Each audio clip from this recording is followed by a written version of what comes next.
नमस्कार दोस्तों, पौष्ट पाठशाला में आपका एक बार फिर से हार्दिक स्वागत है। तो आइए आरंभ करते हैं खड़े होने की मुद्रा का अभ्यास। पहला नियम, टखने हमेशा कूल्हे के नीचे होने चाहिए। इसके लिए आप खड़े हो जाइए और अपने दोनों पैर जोड़ लीजिए। अब धीरे धीरे अपने पंजे खोलिए और फिर अपनी एड़ियाँ खोलें। ऐसा करने से आपके टखने कूल्हे के ठीक नीचे आ जाते हैं, जिससे कि हमारे पैरों में, कमर और घुटनों पे कम जोर पड़ता है और आगे की उम्र के साथ इन जगहों पे दर्द या चोट नहीं आती है। अब आते हैं दूसरे नियम की तरफ। दूसरा नियम है कि पैरों के तलवों का जो वज़न है, ना तो वो ज़्यादा एड़ी की तरफ हो और ना ही ज़्यादा आपके पंजों की तरफ हो। हमारे पैर की ये मांसपेशी, इसका इस्तेमाल होना चाहिए जब हम खड़े होते हैं।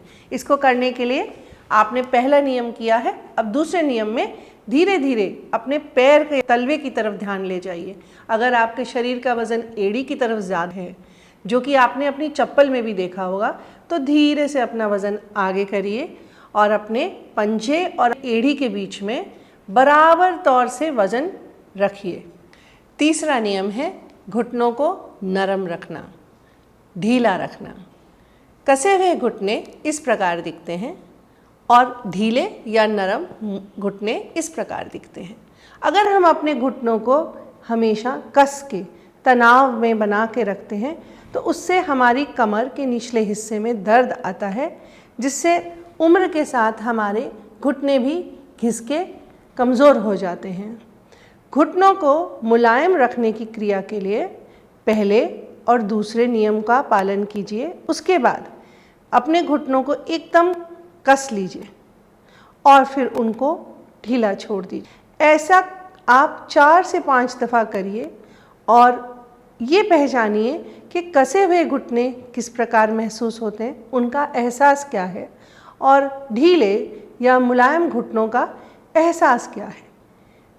3 से 4 दफ़ा करें और जैसे ही आप ये महसूस कर पाएँ कि मेरे घुटने एकदम नरम हैं और शरीर आराम की स्थिति में है, वहीं आप रुक जाइए। इस जगह को पहचानिए, इसे याद करिए और अपने घुटने हमेशा मुलायम रखें। दोस्तों, चौथा नियम बहुत आसान है।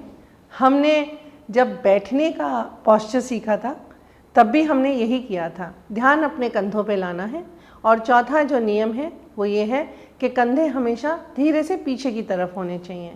इसको करने के लिए हमें अपने हाथ अपनी साइड पे लटकाने हैं। धीरे से सांस लीजिए, कंधे उठाइए। सांस लेते लेते धीरे धीरे कंधे घुमाने हैं ताकि आपकी हथेली सामने की तरफ और अंगूठा आसमान की तरफ आ जाए। सांस छोड़ते छोड़ते कंधे नीचे रख दीजिए। ये हुई कंधों की क्रिया। और इसके बाद हम करेंगे आखिरी नियम। 5वां नियम है कि अपनी ठोड़ी को हमेशा ज़मीन से समतल रखें। इसका मतलब है ना तो ठोड़ी बहुत ऊपर रहनी चाहिए ना नीचे। जब ज़मीन से समतल ठोड़ी रहती है तो हमारा सर बहुत आराम से कंधों के ऊपर रहता है और रीढ़ की हड्डी पे जोर नहीं पड़ता। इसके लिए आपने अपना हाथ लेना है, अपनी ठोड़ी के नीचे रखिए और जैसे ही आप हाथ ठोड़ी के नीचे रखेंगे, आप ये महसूस कर सकते हैं कि मेरी ठोड़ी ऊपर है या नीचे है। इस तरह से रखने से आपको आभास होने लगेगा कि आपका सर एकदम सही जगह पे है और ठोड़ी ज़मीन से समतल है। दोस्तों, ये रहे 5 नियम खड़े होने के, पोस्चर या उसकी मुद्रा के। याद रखिएगा, एक टाइम पे, एक समय पे एक नियम का अभ्यास करें। यदि आप 5 नियम एक साथ करने की कोशिश करेंगे तो थोड़ा सा कन्फ्यूजन या आप भ्रमित भी हो सकते हैं। धीरे धीरे रोज़ एक अभ्यास करें और कुछ ही दिनों में आपका खड़े होने की मुद्रा पहले से बहुत अच्छी हो जाएगी।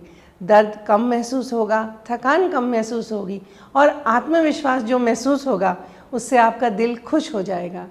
दोस्तों, अगली पोस्चर की पाठशाला में फिर मुलाकात होगी। अभी के लिए नमस्कार।